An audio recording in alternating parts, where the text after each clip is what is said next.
السلام عليكم ورحمة الله وبركاته. ازيكم عاملين ايه؟ يا رب تكونوا بخير. وحشتوني جدا جدا جدا من الفيديو اللي فات. فيديو النهارده عن اعلان نتيجة الثانوية العامة. خلاص نتيجة الثانوية العامة اتحدد ميعاد، الامتحانات خلصت. دلوقتي بقى الاسئلة الكتير اللي بتجيلي: يا ياسمين النتيجة هتطلع امتى؟ يا ياسمين في كليات هتنزل لنا ولا لا؟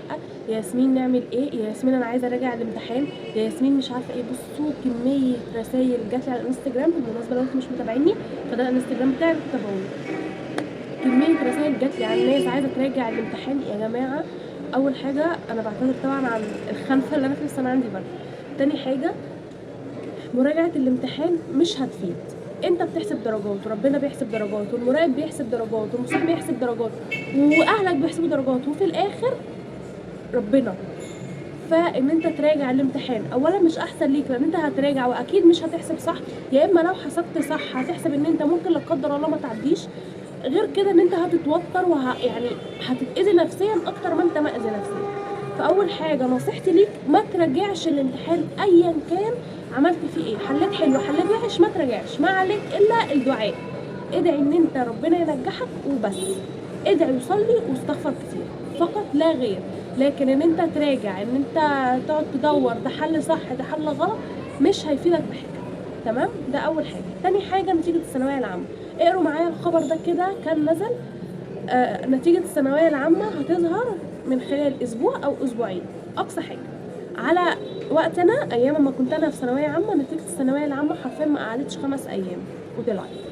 هنا بيقولوا من اسبوع لاسبوعين. طيب احنا ملناش دعوه باللي هما بيقولوه، احنا هنعمل اللي علينا وخلاص. بس اللي انا بقوله لكم واللي اتاكدوا منه ان نتيجه الثانويه العامه ما بتطولش نهائي.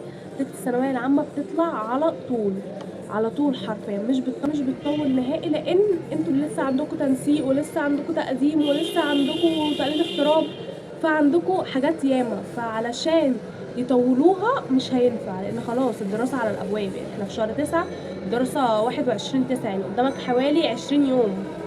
ف تمام. تالت حاجه بقى، والسؤال ده برضو اتكرر كتير: هينزل لنا كليات ولا كلها معاهد بس؟ انا عملت لكم فيديو عن افضل الكليات اللي بتاخد من مجموع 50 55 60% في الفيديو ده، ممكن تروحوا تشوفوه. وغير كده في فيديو تاني هينزل بكره عن معاهد بتعادل الكليات، هسيب لكم اللينك بتاعه برضو بكره في الكومنت هنا، وهو هينزل بكره برضو، استنوه. طيب هينزل لنا كليات ولا معاهد بس؟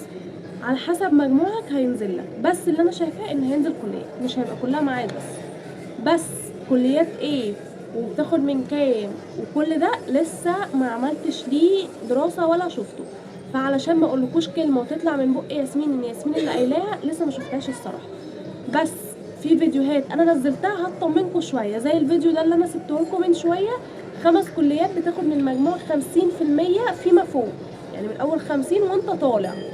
طيب المعاهد برضو، في معاهد بتعادل الكليات، هينزل لكم فيديو ليها بكره. فما تقلقش، سواء دخلت معهد سواء دخلت كليه، ايا كان انت دخلت ايه، ربنا كاتب لك ده. فما تزعلش، ما تحطش في نفسك، ما تقعدش بقى ان انت اسمها ايه تجلد في نفسك وتجلد في ذاتك ان انت ما نجحتش. انا كان ممكن اعمل اكتر من كده، انا لو عملت اكتر من كده كنت نجحت، انا لو سويت اكتر من كده كنت نجحت، لو سويت اكتر من كده كنت نجحت. ده توفيق من عند ربنا.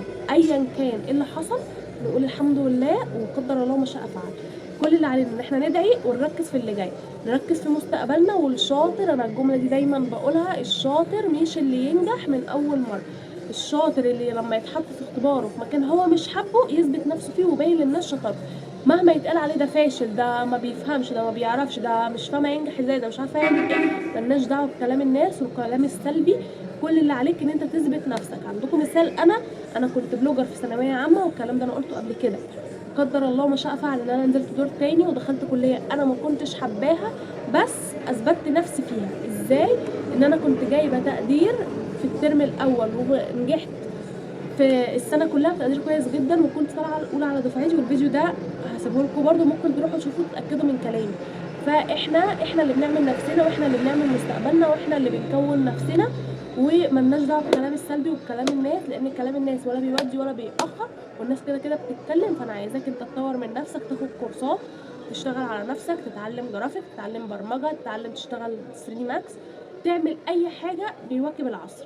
دلوقتي اللي ماشي في الدنيا كلها او في البلد كلها ان انت يبقى معاك لغه. ممكن تاخد كورس فرنساوي، كورس الماني، كورس ايطالي، كورس اسباني، على حسب اللغه التانية بتاعتك. ويفضل انت تاخد الماني او ايطالي، لان دول اللي شغالين دلوقتي. اللغتين دول لو انت خدت فيهم كورس وفكرت ان انت تشتغل كول سنتر في اي شركه، مرتبك مش هيقل عن 10 15 الف جنيه. وانا عارفه، انا بقول لك انا كنت شغاله في شركه وي قبل كده، وكنت هشتغل كول سنتر، وكنت عارفه كل المرتبات.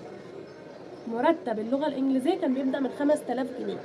اللغه الثانيه سواء الالماني او الايطالي كان من 10 ل 15000. بس طبعا بما اني اللغه اللي انا كنت فيها انا كنت الماني بس مش متاسسه فيها ان انا اقدر اتكلم بيها، فطبعا ما اشتغلتش. بس انا ما بقولكش انت تشتغل كول سنتر، انا بقول لك ان بيتعرض عليك شغل من مجرد لغه، فانت اسعى واشتغل على نفسك. انا نفسي بسعى ان انا اخد كورسات، ان انا اتعلم برمجه، ان انا اتعلم اشتغل جرافيك.